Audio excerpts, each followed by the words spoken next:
तो चलिए शुरुआत करते हैं आज के अपने सबसे पहले क्वेश्चन के साथ। और हमारा फर्स्ट क्वेश्चन है कि तूर के ब्रिटिश विरोधी आंदोलन का नेतृत्व किसने किया। और इसका ऑप्शन दिया हुआ है अहिल्याबाई होलकर, रानी लक्ष्मीबाई, रानी चेन्नम्मा या फिर नाना फडणवीस ने। तो इसका करेक्ट आंसर हो जाएगा ऑप्शन सी, रानी चेन्नम्मा ने। ठीक है, कित्तूर के ब्रिटिश विरोधी आंदोलन का नेतृत्व किया था रानी चेन्नम्मा ने। कित्तूर जो कि इस समय कर्नाटका राज्य में है। ठीक है, चलिए देखते हैं हमारा नेक्स्ट क्वेश्चन क्या है। नेक्स्ट क्वेश्चन है भारतीय स्वतंत्रता संग्राम में दांडी यात्रा को किसकी शुरुआत माना जाता है। यानी दांडी यात्रा जो महात्मा गांधी ने करी थी वो किस आंदोलन का शुरुआत माना जाता है। ठीक है, ऑप्शन है भारत छोड़ो आंदोलन, सविनय अवज्ञा आंदोलन, स्वदेशी आंदोलन या फिर होम रूल आंदोलन।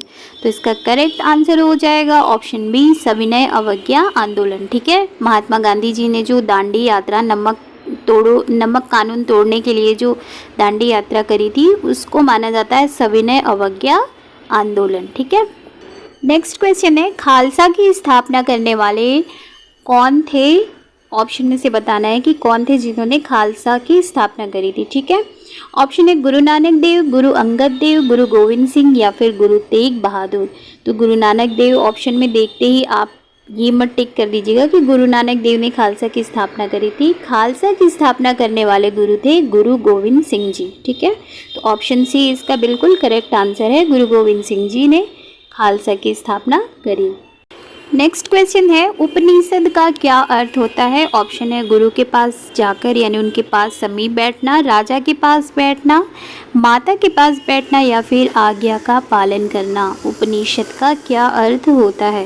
तो इसका करेक्ट आंसर हो जाएगा ऑप्शन ए, गुरु के पास जाकर समीप बैठना। ठीक है, ब्रह्म ज्ञान के लिए गुरु के समीप जाकर बैठना उपनिषद का अर्थ है। नेक्स्ट क्वेश्चन है किस काल में कर प्रथा का विशिष्ट महत्व था। ये जो टैक्स है उसका किस काल में बहुत ज़्यादा महत्व था। ठीक है, ऑप्शन है हड़प्पा सभ्यता, वैदिक काल, महाजनपद काल या फिर मौर्य काल। तो इसका करेक्ट आंसर हो जाएगा महाजनपद काल। ठीक है, महाजनपद काल में टैक्स यानी कर देना बहुत ही ज़रूरी था और कर का विशिष्ट महत्व हुआ करता था। ठीक है, नेक्स्ट क्वेश्चन है निम्नलिखित में से कौन सा पूरा पाषाण स्थल है। ऑप्शन है भीमबेटका, बुरजा होम, इनाम गांव या फिर हल्लर। तो इसका करेक्ट आंसर हो जाएगा भीमबेटका। भीमबेटका जो है वो पूरा पाषाण स्थल है। ठीक है, पूरा पाषाण कालीन स्थल है भीमबेटका। नेक्स्ट क्वेश्चन है मौर्य शासक अशोक द्वारा लड़ी गई लड़ाई स्थल यानी जो जगह जहाँ पे मौर्य शासक अशोक ने लड़ाई करी थी वो स्थल था कलिंग। ठीक है, तो कलिंग वर्तमान में भारत के किस राज्य में स्थित है। ऑप्शन है कर्नाटका, उड़ीसा, तमिलनाडु या फिर आंध्र प्रदेश। तो इसका करेक्ट आंसर हो जाएगा उड़ीसा। ठीक है, उड़ीसा वो जगह है जहाँ पे जो कि प्राचीन काल में अशोक के काल में मौर्य काल में क्या किस नाम से जाना जाता था, कलिंगा। ठीक है, नेक्स्ट क्वेश्चन है इनमें से कौन से दो हड़प्पाकालीन स्थल थे जहां अग्निवेदी के प्रमाण पाए गए हैं। ऑप्शन है मोहनजोदड़ो और हड़प्पा, हड़प्पा और कालीबंगा, कालीबंगा और लोथल या फिर ऑप्शन डी लोथल और मोहनजोदाड़ो। तो इसका करेक्ट आंसर होगा ऑप्शन सी, कालीबंगा और लोथल। देखिए आप इसे इस ट्रिक से भी याद कर सकते हैं, अग्निवेदी और काली माता की पूजा के लिए अग्नि जलाते हैं ना, तो अग्निवेदी और कालीबंगा और लोथल यानी स्थल, एक स्थल पर है अग्निवेदी। ठीक है, बढ़ते अपने नेक्स्ट क्वेश्चन की ओर। नेक्स्ट क्वेश्चन है मेगालिथ यानी महापाषाण क्या है, किसे कहते हैं। ऑप्शन दिया हुआ है पाषाण यानी पत्थर के औजार को कहते हैं, कब्रिस्तान को कहते हैं, पत्थर की मूर्तियां हैं या फिर पत्थर के खिलौने हैं।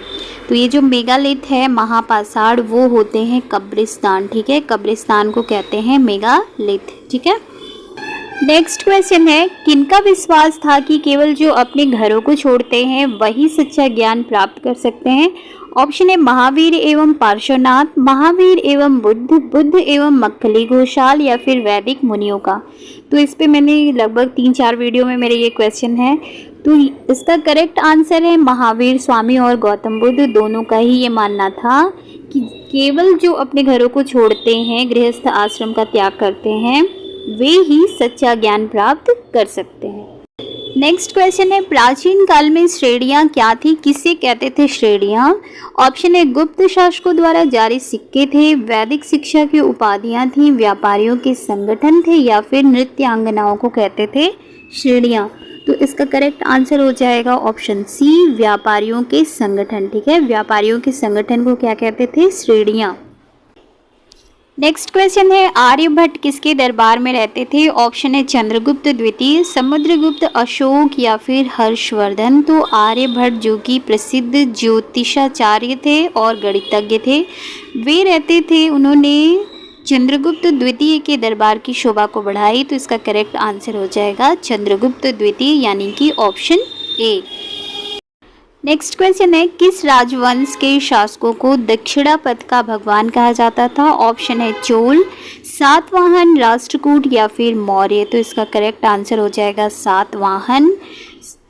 सातवाहन राजवंश के शासकों को बोला जाता था दक्षिणापथ के भगवान। ठीक है, गौतमी पुत्र सप्तकर्णी सातकर्णी जो है वो सातवाहन वंश के ही थे। ठीक है, नेक्स्ट क्वेश्चन है, अश्वघोषा ने बुद्ध की जीवनी बुद्धचरित को किस भाषा में लिखा है? ऑप्शन है पाली, प्राकृत, संस्कृत, या फिर देवनागरी। तो इसका करेक्ट आंसर हो जाएगा संस्कृत। अश्वघोष ने गौतम बुद्ध की जीवनी लिखी है, जिसको हम बोलते हैं बुद्धचरित, और उन्होंने बुद्धचरित को लिखा है संस्कृत भाषा में। ठीक है, नेक्स्ट क्वेश्चन है, दिल्ली वाल क्या था? ऑप्शन है दिल्ली का एक निवासी था, दिल्ली का एक सिक्का था, दिल्ली की इमारत थी, या फिर दिल्ली का एक शासक था। तो दिल्ली वाल था दिल्ली का एक सिक्का। ठीक है, तो इसका करेक्ट आंसर होगा ऑप्शन बी, दिल्ली का एक सिक्का। नेक्स्ट क्वेश्चन है, दिल्ली एक कुंडा और जहांपनाह क्या है? ऑप्शन है दिल्ली सुल्तानों द्वारा ली गई उपाधियां, मुगलों द्वारा बनाई गई इमारतें, दिल्ली सुल्तानों द्वारा निर्मित शहर, या फिर मुगल काल में बनवाए गए धर्मशाले।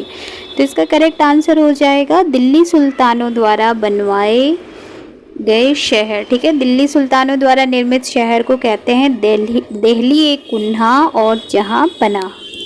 नेक्स्ट क्वेश्चन है, दीवान, छिप्पीगर और रंगरेज क्या थे? ऑप्शन है वस्त्र बनाने की प्रक्रिया में शामिल व्यक्ति थे, ईस्ट इंडिया कंपनी के अधिकारी थे, सैनिक थे, या फिर राजाओं का मनोरंजन करने वाले व्यक्ति थे। तो इसका करेक्ट आंसर है ऑप्शन ए, वस्त्र बनाने की प्रक्रिया में शामिल होने वाले व्यक्ति को कहा जाता था दीवान, छिप्पीगर और रंगरेज। ठीक है, नेक्स्ट क्वेश्चन है, 1920 में खिलाफत आंदोलन क्यों शुरू हुआ? ऑप्शन है भारत में मुसलमानों को एक करने के लिए, राष्ट्रीय आंदोलन में कांग्रेस का सहयोग देने के लिए, तुर्की के तुर्की के खलीफा के प्रति खराब व्यवहार के विरुद्ध प्रतिरोध करने के लिए, या फिर ऑप्शन डी, मुस्लिम लीग आंदोलनों का विरोध करने के लिए। इसका करेक्ट आंसर है ऑप्शन सी, तुर्की के जो खलीफा थे उनके प्रति जो अंग्रेज़ों का खराब व्यवहार चल रहा था उसके विरुद्ध प्रतिरोध करने के लिए खिलाफत आंदोलन की शुरुआत की गई थी। ठीक है, तो ऑप्शन सी है करेक्ट। नेक्स्ट क्वेश्चन है, पितरा दूरा थी। ऑप्शन है भवनों को सजाने की शैली, उत्तराधिकार की भूमिका, यूनानी देवता, या फिर वस्त्र बनाने की मशीन। तो इसका करेक्ट आंसर है ऑप्शन ए, पितरा, जिसको पितरा ड्यूरा भी कहते हैं। पितरा ड्यूरा जो थी वो थी भवनों को सजाने की एक शैली। ठीक है, भवनों को बहुत ही अच्छे से फूल पत्तियों द्वारा सजाया जाता था, कलाकारी अलंकृत किया जाता था, उसे कहते थे पितरा दूरा। ठीक है।